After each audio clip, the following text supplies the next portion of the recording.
and welcome to another episode of Good Girls Gotta Heal. I am Megan Walsh, your host, and I am really excited to have you back this week because this week we're going to be talking a lot about inner child healing and inner child work. And now, before we dive into that topic, I have something really exciting to share. So, I have been working behind the scenes for a bit to create a journal for you, for the community that I work so closely with each and every day. And this journal is actually titled Good Girls Gotta Heal, a daily reflective journal. And what it makes a great gift for the fellow good girls in your life. And it's a daily check-in of the same 4 questions. These are 4 questions that I ask all of my clients to reflect on each and every day. And these 4 questions are: what emotions am I feeling today? How is my body feeling today? What do I need today? And how will I get that need met? Now, why these 4 questions? These 4 questions are so crucial to anyone healing from childhood trauma, because what happens especially when we become the good girl, is that we tend to abandon our needs, which means we often abandon our body, we abandon our emotions in order to take care of others. And so why these 4 questions are crucial is because they keep you connected and in tune and in touch with you, this is the healing practice. This is the healing journey, is staying attuned to what do I need? And then how do I get that need met? These 4 questions are so powerful. For my clients that do this regularly, it is a powerful check-in for them. Oftentimes they'll do it for a bit, they'll go away from it and come back to it and be so relieved of right, I need this. Right, for me even, right? These are questions that when I return to them and I really check in each and every day, I feel so much more connected to myself. So if you are interested in being one of the first to get a copy of this journal, head to the show notes, click on the link there, and you will be able to purchase right off of Amazon. Okay, so in today's episode, I want to start with some questions from you. In my story the other day, I did an Ask Me Anything, and there are a few questions that I want to answer here before we dive into everything inner child today. So, well, actually, this question is about inner child. So this question is: how to be kind with my kids when my inner child is being triggered mid-tantrum? Oof, this is a great question that I get so often. And it is one, as a mom of a 2-year-old, that I am experiencing on a near daily basis.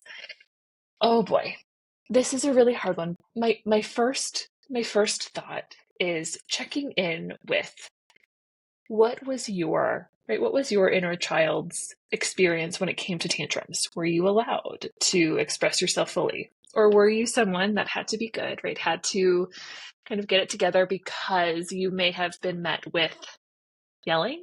Maybe you were met with punishment if you were having a tantrum. I want you to think through, what was that experience like for you? Because for many of us that grew up potentially with a parent who is more reactive to our own big emotions, we then learned we're not allowed, right? We're not allowed a tantrum. We better, keep it locked in and not express ourselves fully. The hardest thing, if that was your upbringing, to then be present to your own child losing it. Oh my goodness, it takes so much intentional regulation. And what I would say is that when your kids are losing it in front of you, rather than trying to get them to calm or to stop tantruming, I want you to first ground yourself. And so this is where we go and we move into the body. It is so important to figure out what is the body-based practice that helps you feel connected to you. So whether that is standing there, right, taking 3 really deep breaths, whether it is doing what we call butterfly tapping, right, using these practices that help activate your vagus nerve, which then sends your body from fight or flight back into the rest, digest part of the nervous system. right? The calm, right? We want to activate the calm part of the nervous system. So I want you to really, number one, check in with your body, take the deep breath, whatever you need to ground yourself, and then be able to be that container for your child. So that container that says, hey, let me help regulate you. Now, for me, with a toddler, right, he can't quite regulate his body yet. So I will often, if he might not be in a place to want to hug, but once he is, right, I'll hug him and I'll guide him and model, okay, let's take deep breaths together. And if he's not there yet, then we're going to do things like rocking, bouncing, patting, something that is telling his body that we're here, we're regulating together. And gradually, right, we'll move from big tantrum to together moving into a calm down state. And the best thing that you can do, no matter what age your child is just stay present with them. It's really hard because your nervous system is firing, right? It feels like, oh, I'm not safe. This is overwhelming. I got to get out of here. So the more that you can breathe, regulate yourself, and stay present with them to help them gradually move from their fight or flight into a calm rest and digest state, the better. So, and when you feel triggered, figuring out if it's safe for you to take a minute to take some space, right, to leave the room for a second, just to take that breath and come right back, right? The key phrase being reminding your child, I'm going to be right back, right? I'm not leaving you, I'm here. That is the key. So really assessing what you need in that moment. It's a really good question. Okay, next question we have. How do you deal with triangulation with other family members? Okay, so let's talk triangulation. So if you don't know what that is, triangulation, it's this, sneaky tactic where someone brings in a third person into a situation to try and get someone on their side or manipulate things in their favor. So this could look like, okay, you have an issue with let's say a friend. And instead of talking to that friend directly about the issue between the two of you, you bring in another friend and ideally hope that the other friend will side with you to make your argument more valid, and then ideally get the other person, the other friend that you have the issue with, to really hear you or be on your side. That's triangulation, right? It makes it really hard for two people to work within themselves to solve a problem or solve a conflict or an issue. And when this happens within a family system, oftentimes, right, if your parent is one that we might consider more emotionally immature, maybe they will use a sibling, right? Perhaps they'll try to get a sibling on their side in order to get you, let's say if you are the other child, to do what they want. Oftentimes that could happen, right? Teaming up and then you feeling like, okay, well, I have no choice. If everybody's against me, then I have to do what they want in order to feel more connection. Because, as I say often, no matter how old you are, there is, right, a deep early developmental need to be safely connected to your caregiver and to your parent. And so oftentimes we're going to default with, well, okay, I have to put my needs last in order to feel more connected to everybody. And so if triangulation is occurring, I think it's important to focus on those one-on-one conversations. So whether it's with the person who's doing the triangulating, saying, hey, if there's an issue, I would like for us to talk about it directly and not involve, right, a third party.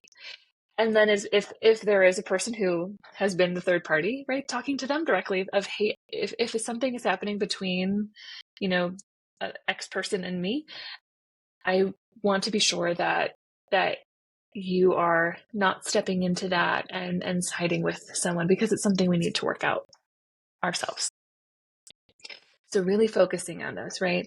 Keeping the conversations individualized and really just expressing how you feel and what you need, because you're allowed to say, hey, it makes me really upset when the two of you are approaching me on this issue, when it's really a topic that needs to be discussed individually. So really honing in on those individual conversations, and it's a really frustrating dynamic to be a part of. So I'm really sorry that is something that you are dealing with. Okay, we're going to do one more question. Why do adult children of alcoholics attract alcoholic partners? Such a great question. This actually goes really well with the inner child theme today, because we are often working in consciously or subconsciously in our adult relationships to try and repair our inner child wounds. So whether, if you have an alcoholic parent, often you're going to be trying to solve, right? You want to take care of them. You've probably learned, I have to take care of you in order to ensure that you are present with me and not going away when you begin drinking. And that becomes, right, what can I do to keep my parent more present with me? What can I do to feel safe when my parent is drinking? And this is a relational dynamic that is so deeply ingrained. And the need of your inner child, right, is for the parent to finally, right, have it together and to no longer be drinking and show up for you without you having to do so much work. And when that doesn't happen, and this is, right, the type of pattern that we learn, we are going to naturally attract partners who have similar characteristics to our parent. Because for all of us, we are going to replay our inner child wounds in our adult romantic relationships, whether you like it or not. It's going to happen. And so we are going to look towards what is familiar, and we are going to be seeking and ideally wanting a different outcome, right? If I just work harder in this relationship, right, with my partner, then I know how to work hard to get them to stay present to me. And ideally that will feel like enough for them to whether it's the hope is that they no longer drink, or they go to rehab, or they get sober. That is the goal of wanting to repair the deep wound that remains from childhood. We are always seeking to repair, and then we are always going to go towards the familiar dynamics that we know. And it isn't until we start to do the work and understand, oh, okay, I learned, right, if I had an alcoholic parent, I learned to be an overfunctioner. I learned to take care of. So naturally, I'm going to find a partner that needs taking care of, right, who actually benefits from me being the overfunctioner. So it's just, right, our nervous system likes familiar, and our inner child really wants to work hard to try and repair the wounds from our childhood. Okay, well, thank you all so much. I'm actually a few other questions here. How do you feel unstuck in trauma and toxicity? I feel like I can't catch a break. This is another one where actually, when we talk about getting unstuck from trauma, we can't just talk around it. We really have to go into the body. We have to begin to look at, well, where is my trauma being held in my body, right? Really connecting in that way, because when we learn to read our body, right? When we learn to be in a situation and read, like, ooh, right? Like, my stomach turning, I'm feeling anxious about this. There's something happening here where my need isn't met. When you learn to read your body versus, right, feeling so disconnected from it, you're going to use that as information, whether it is to set a boundary, to say what you need, to be really clear and direct in your relationships, right? It helps you to take that driver's seat in the healing process and making sure that you are stepping into relationships that are going to be healthy and connected, where your needs are heard and met. And if so much of childhood trauma is surrounded by an experience of having your needs not heard, not met, then it is so key that in the healing work, we are leaning into the discomfort of finally actually naming it, saying it, reading what feels right, what doesn't feel right to us, and expressing exactly what we need to others.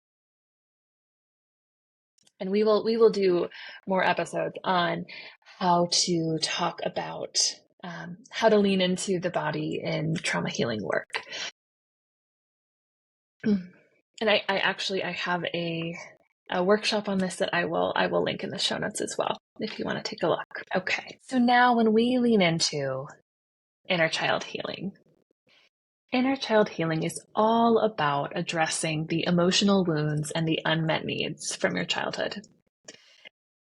This work really recognizes that our childhood experiences, both good and bad, really truly shape who we are as adults.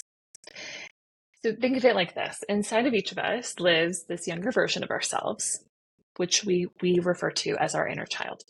So if that inner child experienced trauma, neglect, or even just a lack of emotional support, right? Like a lack of emotional support, a lack of emotional openness and connectiveness in your family, where maybe all of your basic needs were met, right? Your parents worked hard to provide, right, a really supportive environment for you to grow and flourish. If all the things were there, but the emotions were not discussed, that in itself is a trauma, because as a child, one of your basic needs is, right, emotional connection. It is emotional attunement, right? Attunement meaning, hey, I am present to you. I am present to you and I see what you need, right? I see how you feel and what you need. And we're going to talk openly about it, because when we don't talk openly about it, right, this shows up, especially in our adult lives, as anxiety, insecurity, challenges in your relationships, or unhealthy coping mechanisms. Because when we're holding all of this emotion by ourselves, right, when we're holding it in our bodies, right, we need a safe outlet for it. And it goes back to the basic need of we've always needed a safe outlet to be able to say, hey, I'm mad, I'm sad. And to know that that is fully accepted, right? In all that you feel. Because so often, so many of us withhold how we feel in order to not want to hurt someone else, right? And not want to cause someone else sadness or pain or distress. And oftentimes we may withhold how we feel from a parent because we don't want, right? We don't want to feel like they will become, whether it's become dysregulated, become angry, become sad, become withdrawn. This goes back to that need, right? To be safely connected to our parent. And so we work hard to withhold. And when we withhold, that is always going to have, right, this negative impact on our experience within ourselves and inside of our relationships. So inner child healing, it really involves acknowledging and accepting those past hurts. And a barrier to trauma healing work for so many is this exact process, right? The acknowledging and the accepting, because some people might feel like, oh gosh, if I acknowledge that, my parent, they gave me so much, they did everything, they're so good, right? They're great parents.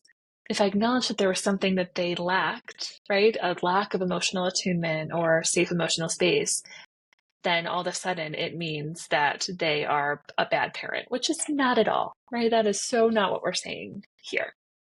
Because I think it's so important to be able to talk about this without shame, right? It says, yeah, I'm sure that for so many parents, there is a lack of emotional attunement because they never got it, right? They never got the modeling, the emotional education around what it means to have an emotionally attuned parent.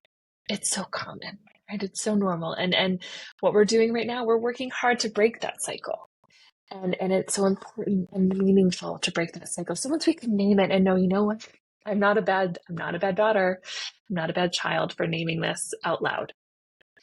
And so, and when we can name it and accept, oh, okay, right, my younger self actually needed more.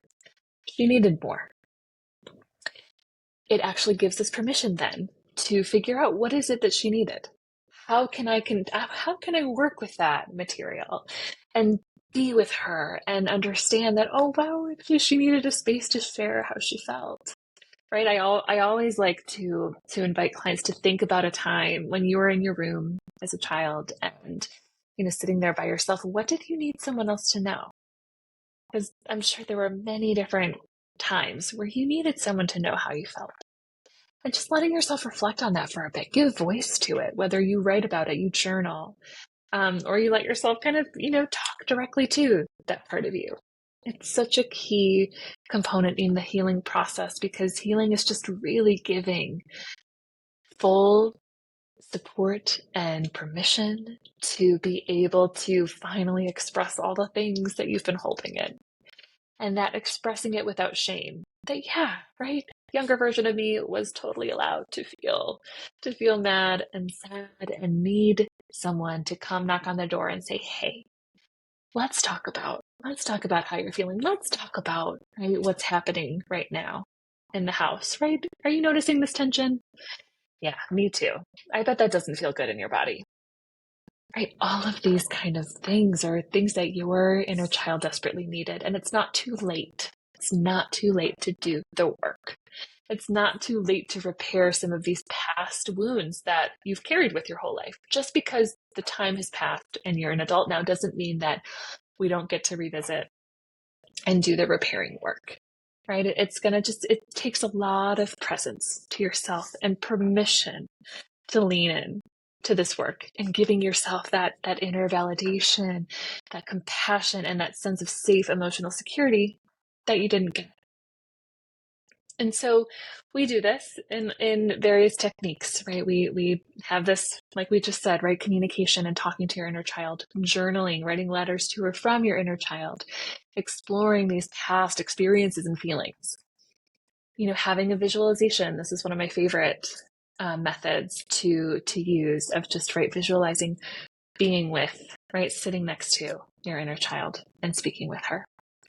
And of course, therapy is a really perfect place to have a supportive, accepting, nurturing presence from another person to really give that to you and to your inner child, to give that unconditional love and acceptance and permission to feel and express exactly how you feel.